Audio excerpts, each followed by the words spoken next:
Provinsi DIY menjadi yang termiskin di Pulau Jawa. Iya, pengeluarannya sekitar 2,3 juta. Sedangkan UMP Jogja itu hanya 1,9.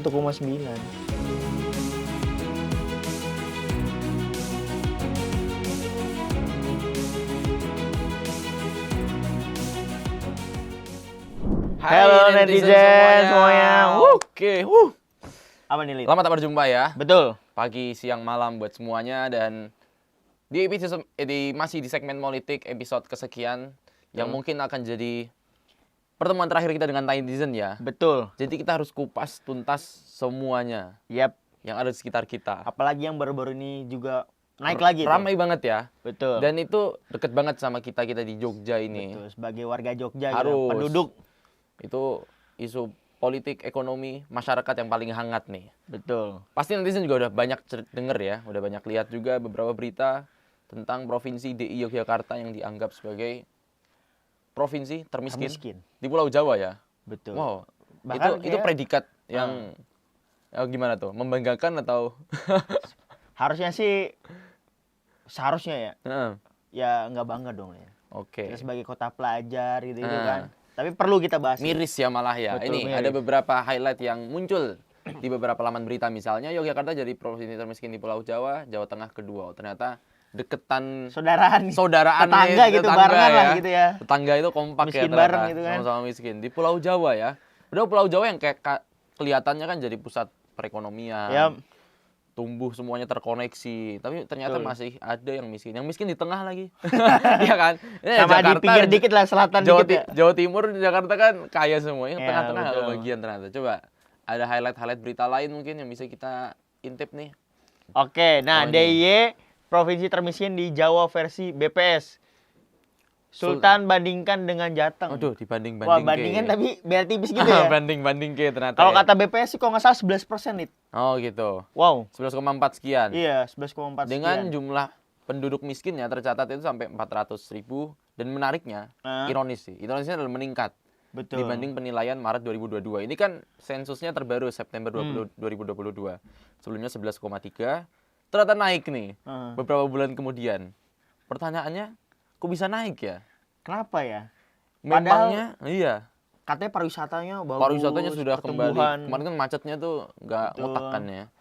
Dan harusnya kan udah banyak insentif yang dilakukan pemerintah ya, bantuan-bantuan. Atau nggak ngapa-ngapain jangan-jangan.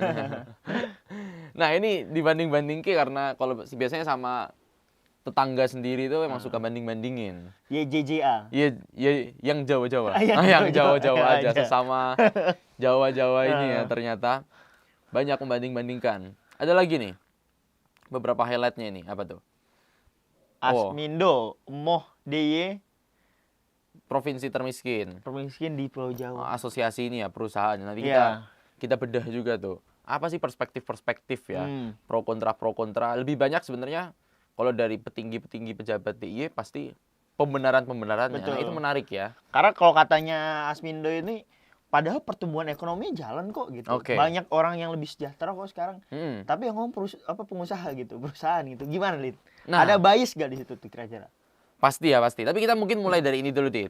Betul. Kalau bicara soal penilaian tentang kemiskinan ya, Ah. kesejahteraan masyarakat, sebenarnya kan ada hitung-hitungannya ya. Pasti. Ada hitung-hitungan, itu sensus nasional yang dinilai dari beberapa aspek. Betul. Misalnya tentang pengeluaran. Nah, salah satu yang dinilai adalah paling utama tentang indikator pengeluaran. Betul, Dan konsumsi. Konsumsi, pola konsumsi masyarakat. Dan itu terbagi, ada yang makanan, ada yang non makanan. Makanan sebagai kebutuhan pokoknya. Betul. Dan dilihat dari itu, dilalah ya. Dilalahnya provinsi DIY menjadi yang termiskin di Pulau Jawa. Iya, betul. Meskipun sebenarnya berdampingan dengan beberapa provinsi lain. Jadi ya maksudnya nggak jauh-jauh banget lah ya kalau boleh dibenarkan. Betul. Misalnya Jateng 10% ya kalau nggak salah. Jawa Barat juga 10% dengan beberapa kabupaten yang miskin ekstrim.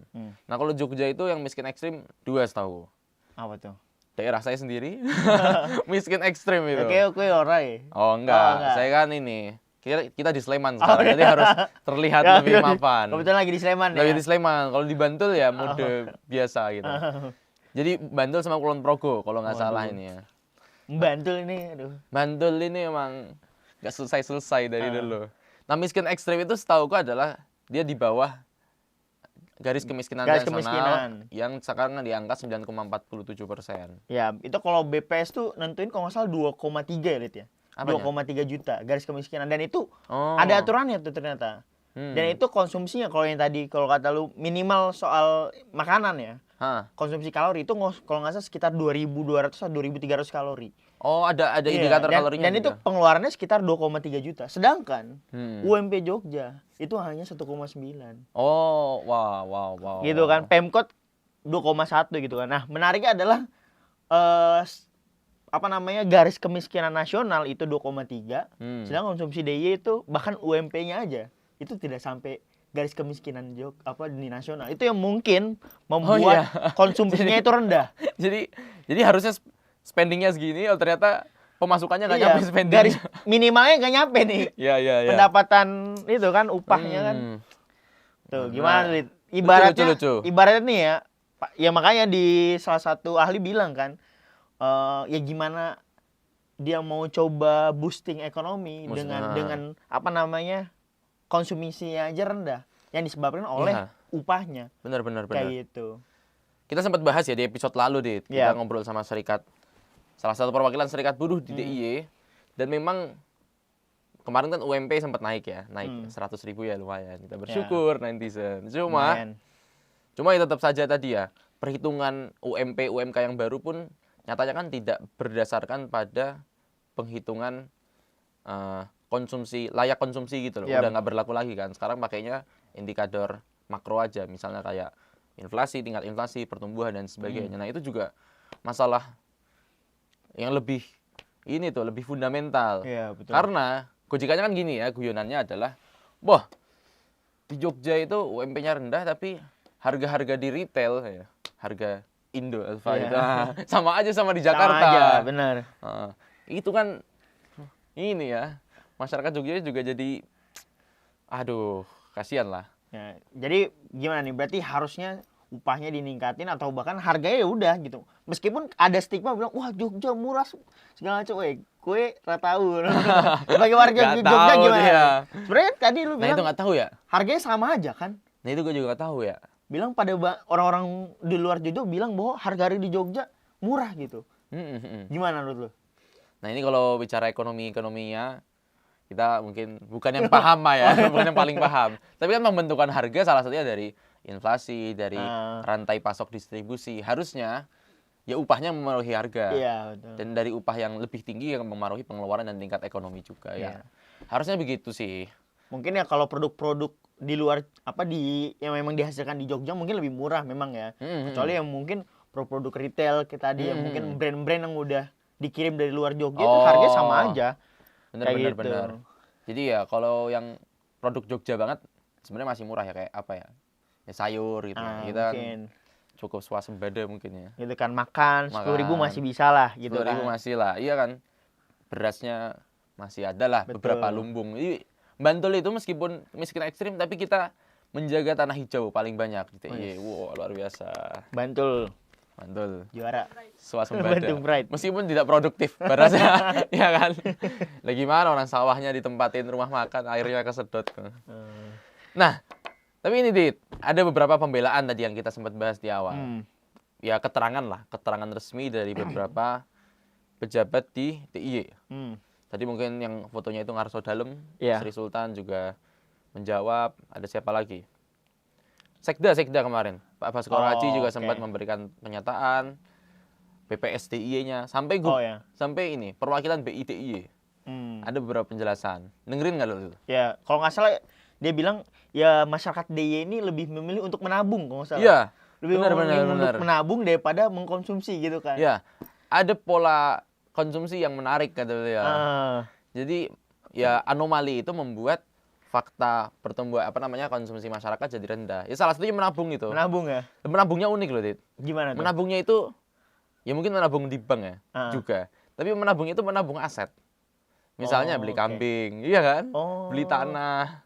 Beli apa lagi ya? Aset-aset itu apa ya? Ya mungkin beli properti bagi yang punya lebih ya. Dan salah satu fakta yang ditunjukkan adalah gini. Jadi Pak Sekda DIY ini pernah mengatakan dari dulu kita selalu kasih bantuan dari pemerintah. Misalnya 100.000 insentif buat masyarakat.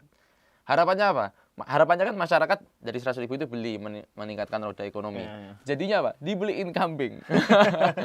Nah, ini lokal wisdom yang luar biasa dari Jogja, provinsi kita tercinta. Berarti memang kesederhanaan itu ya. Iya. Rimo ing pandum itu termasuk juga nggak Lid kira-kira? Itu juga masuk karakteristik padahal ya, padahal tadi kalau bicara soal nabung gitu kan, standar nasional itu kalau nggak salah ya itu 70 atau 80%, Jogja itu masih 60-an. Jadi ketika bicara soal bicara soal ini entah apa namanya penghitungannya seperti apa, sebenarnya Jogja masih di bawah standar nasional dari soal tingkat nabung diperbankan kan soalnya. Iya, nabung diperbankannya kayak gitu. Nah, mungkin itu gue dalam artian perlulah itu ya untuk pemerintah gimana sih? Benar. Ya, nabung perbankan juga perlu karena itu jadi pengontrol inflasi deflasi. Betul. Tapi menarik aja, aku nggak kepikiran loh. Dapat insentif buat beli kambing. Itu menurutku itu visioner. Itu nabung yang cukup visioner. Habis itu disembelih buat sate kelatak gitu kan? Iya, buat sate kelatak. Sate kelatak, bener kan? Buat beli tanah. Karena nggak tahu sih, meskipun agak lama mungkin ya menyemai hasilnya, tapi pertumbuhannya juga pasti. Pertumbuhan nilai dari aset yang ditabungnya. Beli cempe tahu nggak? Anak kambing. Oh, anak kambing. Cempe itu yang segini itu yang. Oh ya. Segitulah, sekucing bahkan ada ya. Nah, itu palingan cuma berapa gitu. Jadi dia merawat gitu. Dan bagi masyarakat Jogja kan merawat kambing bukan sebagai suatu hal yang susah. Bukan suatu hal yang susah. Itu kayak sehari-hari aja ya, sambil bersihin rumput, ngarit gitu. Jadi wow, enjoy life banget. Cuman kan kita kenal dengan Rimo ing pandum nih, Lid. Rimo ing pandum. Sebagai warga asli Jogja juga gimana sih penerapan Rimo ing pandum ini dalam konteks fakta kemiskinan di Jogja gitu. Dan artinya wes lah, yang penting ajak gitu. Yang penting hidup gitu, bahagia. Yang mana Jogja sebagai kota atau bahkan daerah yang paling bahagia. Paling bahagia juga. Kenapa bisa kayak gitu, Lid? Karakter Rimo ing pandum atau pandangan stoikisme ala Jogja itu, pandangan stoikisme ala Jogja itu Rimo ing pandum. Sebelum stoikisme jangan-jangan masyarakat lebih dari Jawa stoikisme ini ya. Kan Rimo ing pandum itu ya tadi ya artinya kan menerima apa adanya, apapun yang diberi. Dan sebenarnya ya ini juga terbentuk dari mungkin sistem negara gitu. Negara Ngayogyakarta yang dari dulu kan ya sistemnya ada yang menjamin Sri Sultan sebagai pemimpin yang dipercaya oleh masyarakat. Dan sebenarnya nerimo itu bukan hanya nerimo tapi juga percaya bahwa ya namanya rezeki misalnya ya. Namanya rezeki, kemuliaan hidup itu datangnya bukan hanya dari sekadar material. Itu luar biasa loh. Yang contoh paling gampang dilihat adalah abdi dalam misalnya. Abdi dalam itu gajinya cuma 100.000 per bulan atau sekian ya mungkin ya. Nah, itu anak-anaknya tapi kuliahnya di luar negeri. Nah, itu berarti rezeki kan? Iya benar ya. Ya ada yang viral ya kemarin ya. Jadi abdi dalam tapi bisa dokter, S2 gitu kan. Anaknya dokter itu. Kan mungkin buat nongkrong 4 hari nggak cukup tuh. Buat ke coffee shop kan nggak cukup dengan baik coffee shop di Jogja ya. Makanya kayak gitu. Rezekinya dari yang lain. Cuman ngomongin soal Rimo ing pandum yang justru berkaitan dengan ketimpangan nih. Kalau gua ngelihatnya di Jogja itu salah satu kota yang paling timpang juga, Lid. Exactly. Kayak gitu. Dan kenapa? Ternyata itu kalau kita baca gitu ya atau bahkan kita ngelihat kenapa bisanya itu ada namanya akumulatif.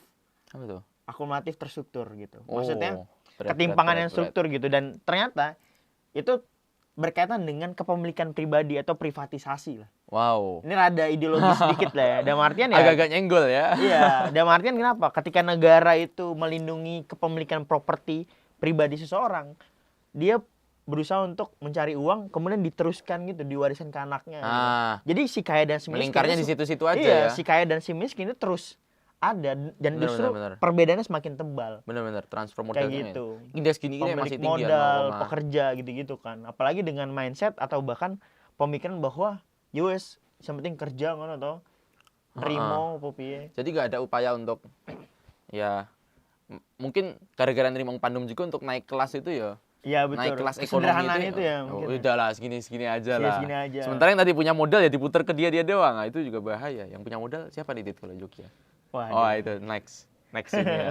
Next konvo. Betul. Privatisasi ya meskipun bagusnya Jogja adalah dia cukup melindungi misalnya masalah kepemilikan tanah kan masih Iya. dipusatkan pada pemerintah daerah misalnya. Dia juga ya sebenarnya sewa tanah karena kepemilikan terpusat itu terbilang rendah gitu. Itu juga cukup mendongkrak ekonomi masyarakat. Ya ada baik buruknya ya Betul. dari pengelolaan seperti itu. Cuman kalau kita lihat ya datanya yang tumbuh itu satu faktornya adalah pariwisata. Nah, yang jadi pertanyaan adalah gimana sih gitu mungkin kan ketika masyarakat Jogja ini dilibatkan dalam pertumbuhan itu. Yang mana itu dapat ada multiplier efeknya ke Harusnya masyarakat sekitar. Harusnya ya. Kayak gitu. Dan nyatanya emang pertumbuhan, jadi ada namanya pertumbuhan ekonomi kan domestik regional bruto itu. Ya. Gara-gara pariwisata juga sudah kembali, kita bersyukur ya netizen kita meningkat cukup pesat ya. Jogja ya termasuk salah satu yang paling tercepat pemulihan ya. Pemulihan ekonominya tercepat. Ya meskipun lagi-lagi tadi duitnya lari kemana tahu.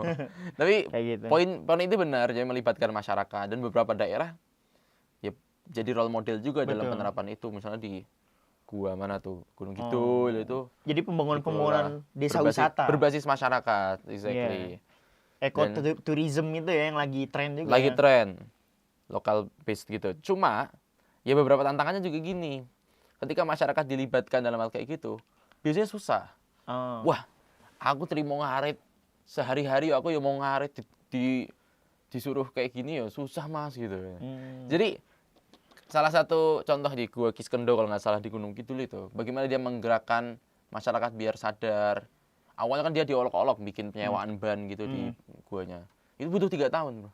3 tahun sampai sadar. Nah, sampai ya meskipun dihantam pandemi tapi akhirnya bisa sustain sekarang bisa besar. Dan salah satu yang kenal juga di Gunung Kidul itu apa jangkrik goreng apa? Walang goreng. Nah, itu juga salah satu bentuk usaha lokal wisdom juga itu. Itu tanpa modal ya. Oh ya, modal minyak aja. Oke. Banyak. Ya. Jadi nerima Ipandum juga bahaya kalau tidak membuat masyarakat juga bisa sadar, bisa inisiatif, inovatif. Nah, ini salah satu yang harus digenjot juga. Betul. Kelihatannya sih pemerintah dengan visi terbarunya di 2022-2027 yang DIY ini, Sri Sultan mewacanakan itu juga, mencanangkan ayo masyarakat berbasis iptek, inovatif. Nah, ini kita kawal netizen. Bahkan ada usulan juga, Lid. Kan kita sebagai kota pelajar, banyak universitas, banyak perguruan tinggi. Kenapa nggak pemerintah, provinsi, kota ataupun kabupaten itu menggandeng perguruan tinggi ini untuk bersama-sama nuntasin penyelesaian kemiskinan di Jogja. Ya, sebagai kota pendidikan. Entah program-program apa segala macam kan. Atau perubahan mindset atau mindsetnya dalam artian untuk berkembang dalam artian secara keekonomian ya. Benar. Terima Ipandum suatu hal yang bagus, tapi peningkatan ekonomi itu salah satu semangat juga yang harus dibangun. Harusnya. Kayak gitu.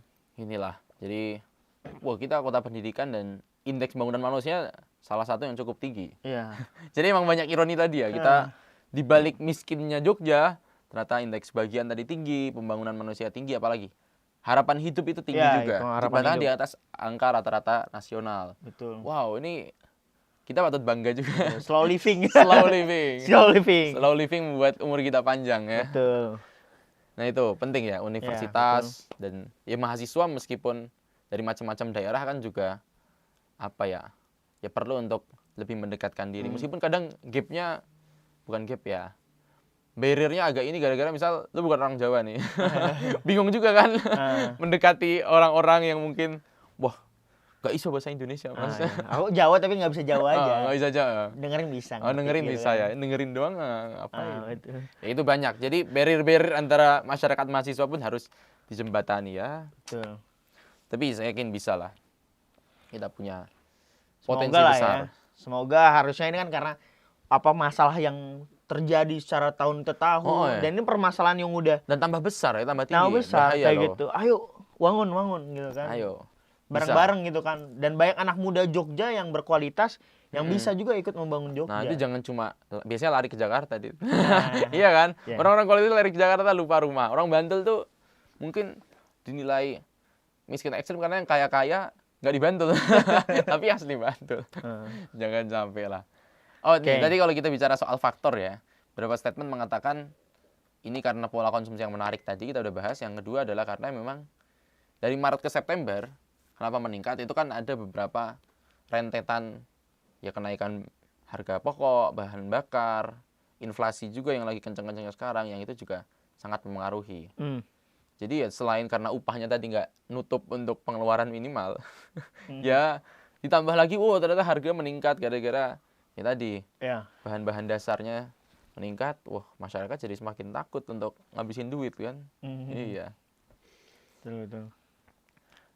Apa ininya ya kira-kira ya? Maksudnya sebenarnya kan kultur menabung itu sudah cukup bagus ya. Ya. Tapi Kultur gimana kesederhanaan. ya? Iya, kultur kesederhanaan.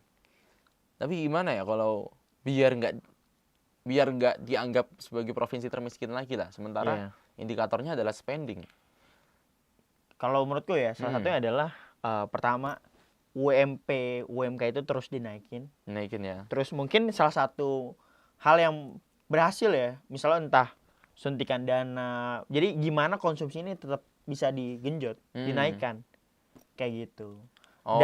Dan sosialisasi atau bahkan perubahan kualitas SDM, kemauan, mindset supaya inovasi, kemauan untuk membangun meningkatkan ekonominya itu tinggi. Yes. Kayak gitu. Benar. Kayak dan gentrifikasi juga salah satu faktor di mana yang harus diselesaikan.